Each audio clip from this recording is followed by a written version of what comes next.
And welcome again to Cottage Talk. I am Russ Goldman. This is my post-match reaction show. I'm going to give you my 5 takeaways from Fulham's victory against Chelsea at Craven Cottage Thursday night. We already did Cottage Talk full time, so this is just a little bit of an extension of that. I like doing these takeaway shows where I just look back and just tell you what I got out of the match. And there are 5 of them, and I'll be sharing that with you shortly in this short 15-minute episode. Also want to mention, if you weren't already aware of it, we do have a preview show that went out yesterday. I actually spoke to Simon from True Faith, the Newcastle United podcast, and I would highly recommend watching that. Please do check out our preview episode. He gave me some very good insight into Newcastle United ahead of the match on Sunday for Fulham. So we already have a preview episode. We've already done a full-time show. I know it's not in the exact order, but I thought I would still give you some talk on this victory because I certainly want to still talk about it. I'm still enjoying beating Chelsea, and I'm going to talk about it in these next 15 minutes. Also want to mention that we will have Cottage Talk full-time after the Newcastle United match. Each and every day, I'm going to be bringing you content, different types of content, because I just like talking about Fulham. I have co-hosts that will be joining me for most of these shows as well. Some I do by myself, but I just want to give you content, and I'm going to continue to do that. As always, please do subscribe on YouTube and Apple Podcasts. It does help other Fulham supporters find us. Okay, so let's get going. And I don't know about you, but I'm still excited in regards to the victory on Thursday. That's why one of the reasons why I wanted to do this show, but I also like this type of format that I've come up with, the 5 takeaways. So let's start with number 5, and I think this is huge, and I've seen a lot of talk on it already, so I'm going to share my take on it. Number 5, Fulham played as a team, and Chelsea played as individuals, and I think this played out throughout the match, from the very beginning to the end. Now, at times, and I'm going to say this, I don't think Fulham played their best match style-wise, performance-wise. But the one thing that stayed true throughout the match is that they played as a team. They fought for each other. They were there for each other. And that led to all 3 points. Wasn't pretty at times, but they got the job done. When I look at the exact opposite of Chelsea, I see some very talented players. We saw João Felix make a very interesting debut for Chelsea. At times, he looked excellent. I'm going to hand it to him. He looked very dangerous. But you know what? We also saw the other side of him. He made a dangerous challenge, which led to a red card. And then when you look at how Chelsea played at the back, they were really just not on the same page. It just seemed like a bunch of players out there instead of a well-drilled team. That's the difference here. There's no accident here. Fulham deserve to be where they are, and part of it is that they play for each other and they play as a team, and they are listening to the instructions of Marco Silva and his coaching staff. They really are difficult to beat, and part of that comes down to the togetherness, the team attitude that they have out there. They're all fighting for each other. Just look how they reacted when Williams scored, and of course when Vinicius scored. They are playing together as a team. That's my number 5. Let's now go on to number 4, and this is actually a concern of mine before the match. Fulham found a way to play against a 3-5-2 formation. Fulham have struggled under Silva at times to deal with this type of formation. I was concerned that we would see it in this match, and we did. But you know what? Even though it didn't really work out the way that I had hoped, meaning I was hoping Fulham would be able to create more opportunities. They were able to create some. And it was really about being clinical and taking advantage of those opportunities. This formation makes it tough on Fulham at times, the way they want to play. But if you play together as a unit, as I talked about in number 5, you can make things happen. So they found a way to win playing against this formation, which I think can help them when other clubs play this formation, because it really is not a good formation over the last 2 years for Fulham to play against, but they got all 3 points. They found a way to deal with it. That to me is the bottom line. They found a way. That's number 4. Let's go to number 3. And I think this is a key one. Red cards change matches, but you still need to take advantage of the opportunity.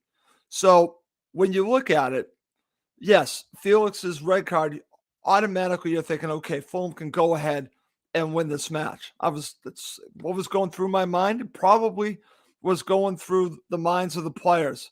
Here's the opportunity. We're going to be up a man for the rest of the match for about 30 plus minutes. And that is huge. It's huge. But you know what? To Chelsea's credit, I don't want to give them too much credit. I thought they dealt with being down a man fairly well and still made it difficult on Fulham to break them down. But they persevered and they took advantage of the opportunities that came their way. And that to me is very important, because I think it would have been a huge disappointment to only get a point from this match. You're up a man. You need to be aggressive when you get that opportunity.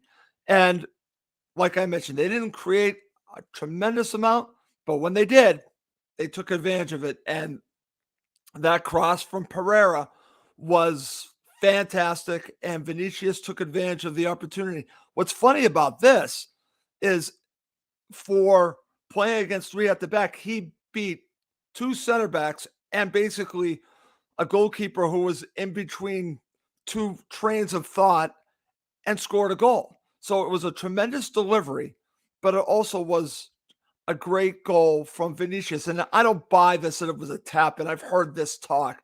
That's a bunch of crap. He still had to get it done. That's what I mean.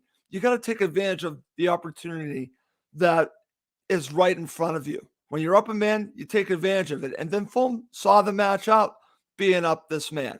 So did they create all these wonderful opportunities? I will say no, and I'll give Chelsea credit for that. But they did take advantage of it enough to get the goal and win the match. That's the bottom line. Taking advantage of the opportunity that's in front of you. That's what's so impressive about this Fulham team, is that they see the opportunity and they pounce. And they did in this match. They deserve all 3 points. They deserve to beat Chelsea. They were the better team throughout the match. Point blank, better team. I'm not saying that the performance was better than Chelsea's, because I've been listening to some commentary from some Chelsea podcasts talking about their performance, and some pundits are talking about that as well. I heard one pundit saying that Chelsea outplayed Fulham. Who won the match? Who won the match? Fulham won the match. It's not always about the performance. It's about 3 points. And the team that had the opportunity to get all 3 points did it. They took advantage of the red card. Okay, so that's number 3. Number 2, this one is unfortunate. And Antonee Robinson picks up a yellow card, and he will miss the Newcastle United match. And I think this is going to hurt Fulham. I hate to say this, because as someone that wasn't sure if Antonee Robinson should have been our left back to start this season, he's proven me wrong. He has been very valuable. And I think this is going to be an issue for Fulham against Newcastle United, especially against Almiron. Talking to Simon from the True Faith Newcastle United podcast, he basically laid it out to me that he is very difficult when he has time on the ball. And with Kurzawa out there, I think this could be an issue. So this was unfortunate for Antonee, unfortunate for Fulham that he picked up this yellow card. As someone said to me, it was bound to happen. Maybe so, but I just wish it didn't happen, because now we have the situation at hand. And we just have to hope that Layvin Kurzawa can step up. The one thing that I will say about him is I wanted to see him get some more match time. Well, now he's going to get it, and it's going to come down to what he does with this opportunity. So there are a couple of ways to look at this. Losing Antonee Robinson hurts, but this is why you brought in Layvin Kurzawa. It's really next man up. It's his time to shine. Just like Carlos Vinicius took advantage of his opportunity, it's now Kurzawa's opportunity. He can cross the ball very well, and I hope he does it often. against Newcastle United and gets the ball to Mitro. So, yes, this is an unfortunate situation having Robinson miss the match, but it's also an opportunity for Levin Kurzawa to make a mark in Fulham history. So I'm just going to mention that there are two ways to look at this. I hope the latter pays off, meaning that Kurzawa steps up against a very difficult side and a very difficult player and Almiron. It's going to be hard on him, but I hope he can do it, and we shall see if he will be able to. Okay. Coming up next, I'm going to share my number one takeaway from the Fulham victory against Chelsea.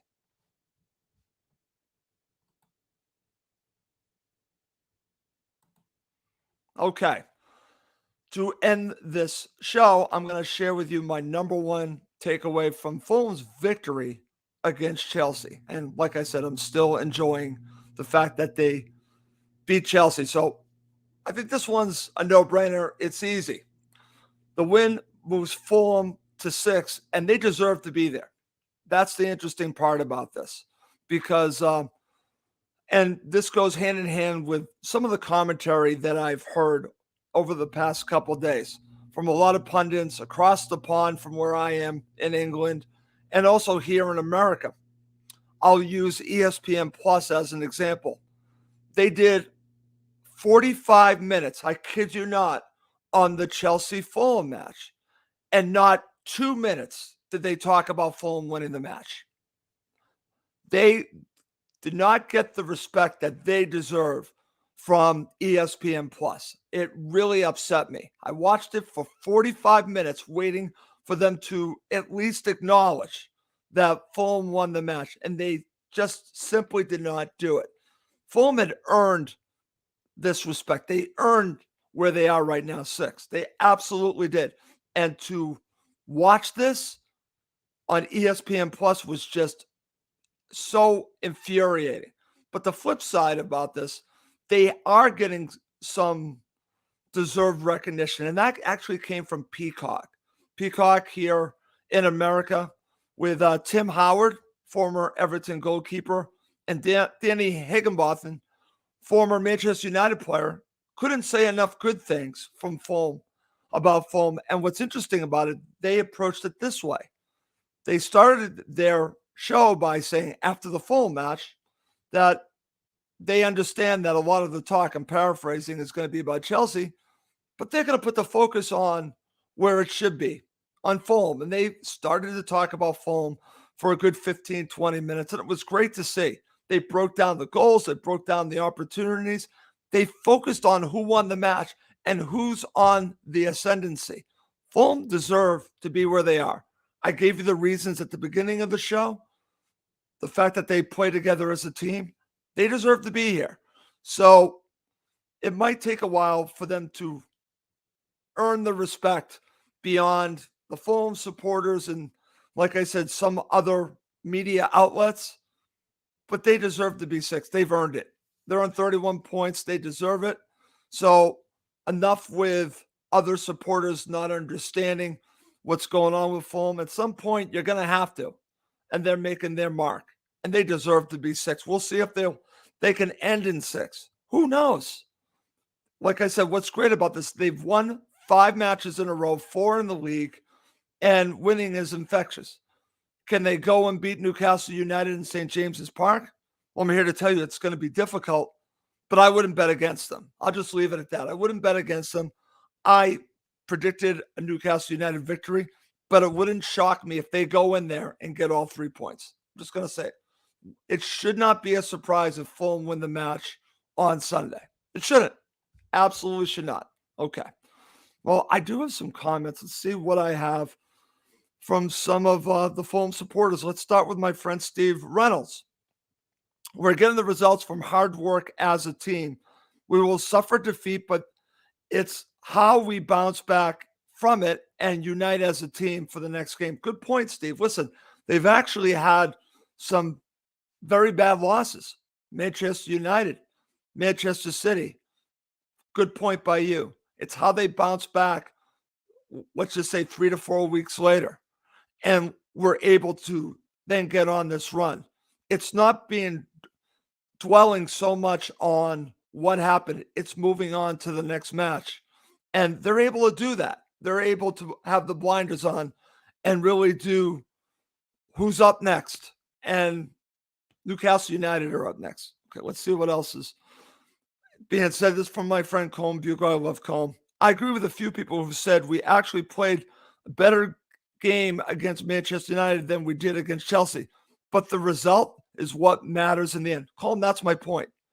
It's not always about the performance. Yes, I think they did play better against Manchester United, but they didn't win the match. They won this match. When you're not playing at your best and you win, that to me just speaks volumes of the direction that you're going. No way that they win this match 2 seasons ago. No way. Sorry, they just don't. Let's see. This is from my friend Kamal. Totally right, Russ. Same on BT. I've heard the same thing, my friend. It's just too bad. I just don't get it. It's too bad. Give Fulham the respect that they deserve. This is from Wayne Walden. Raven Kazawa will do well against Newcastle. I certainly hope so. And here's a comment. And listen, I understand this. This is from Magic. It's probably Newcastle United supporter. Newcastle 3-0. Hey, they should feel confident. They should absolutely feel confident. Newcastle United supporters should believe in their team. They're third in the league. They deserve to be there. So we'll see. We'll see what happens. All I'm saying, I would not be surprised if Fulham found a way not only to get something from this match, but to win the match. Newcastle United deserve to be favored, deserve to be confident that they're going to win this match. We'll see what happens. I'll just leave it at that. Well, that's going to do it for this episode of Cottage Talk. As I mentioned, always please do subscribe on YouTube and Apple Podcasts. It helps other Fulham supporters find us.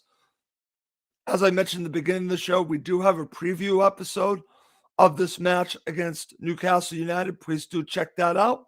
We will have Cottage Talk full-time after the match and more commentary as well during the week. There's plenty to talk about on Cottage Talk. That's going to do it for this episode. My name is Russ Goldman. Thank you, as always, for watching and listening to Cottage Talk, now part of the TalkSport family.